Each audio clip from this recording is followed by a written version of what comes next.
సిగ్గు శరం కూడా లేదు క్లియర్ చెప్తున్నా. అర్థమైందా? నీకు కావాలంటే నువ్వు తీసేసుకో. కానీ ఇప్పుడు ఏం చేస్తున్నావు అమౌంట్ అంటే ఇప్పుడు వెరిఫైడ్ నేను చేయలేదారా మరి ఇప్పుడు ఇప్పుడు వాళ్ళకి వచ్చే అమౌంట్ దేని నుంచి వస్తుంది ఇప్పుడు? మరి వస్తుంది కాబట్టి నా మాట వింటున్నారు ఎవడన్నా. డైలీ వేజెస్ చేయరా? ఇప్పుడు వాళ్ళు ఆల్రెడీ వెళ్ళిపోయినరా జాబ్ వదిలేసి? అరే వాళ్ళు వెళ్ళిపోయి సిగ్గు లేకుండా వచ్చి చేస్తుంటారు అంటే నా దగ్గర చేస్తున్నట్టే కదా. ఇప్పుడు నా దగ్గర చేస్తున్నట్టు కంపెనీ నీది నాది అనేది స్టోరీ మొత్తం అందరికీ తెలుసు. స్టార్టింగ్ నుంచి మనము చాలా సాఫ్ట్గా డివైడ్ అవుతున్నాము.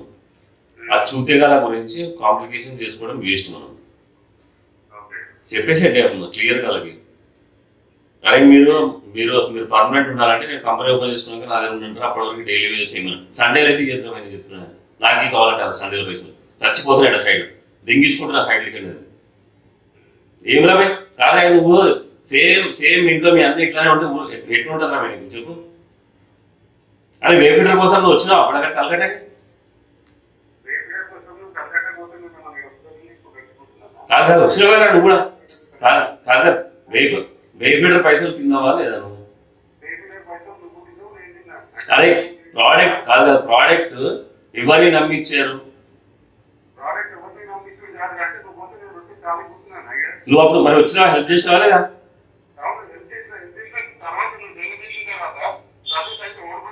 కాదు కాదు సైట్ ఆహా బళ్ళారిలో నేను కూర్చోలేదు సరేనా మాట్లాడుకుందాం. కాదు కాదు పోపిరి అంకిరేడు ముందే కూర్చొని మాట్లాడుకుందాం. రితేష్ అనే వాళ్ళకే పెడదాం రా భయ్. సార్ ఇట్లుంది పరిస్థితి, ఆయన చేసుకుంటూ నేను చేసుకుంటాను, ఎవరికి ఇస్తారు ఇవ్వండి సార్ అన్నాను. ఓకేనా భయ్? ఓకే ఓకే అట్లనే మాట్లాడుకుందాం. ఆ చూతేగాల కోసం కాంప్లికేట్ చేసుకుంటున్నాను.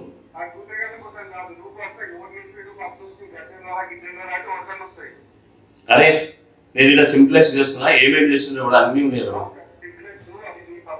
అవును అవునవును రింగ్ స్పిన్నింగ్ మరి కాదు రింగ్ స్పిన్నింగ్ నేను ఒక్కడే కూర్చున్నా కదా మేడం.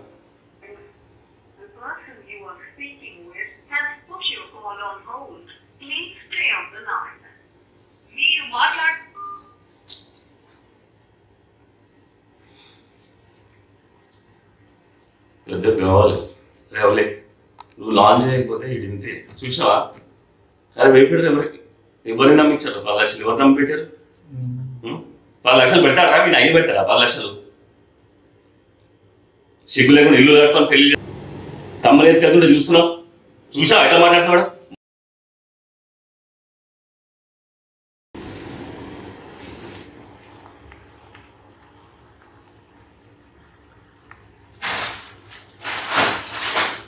అరే స్టార్ట్ చేయండి.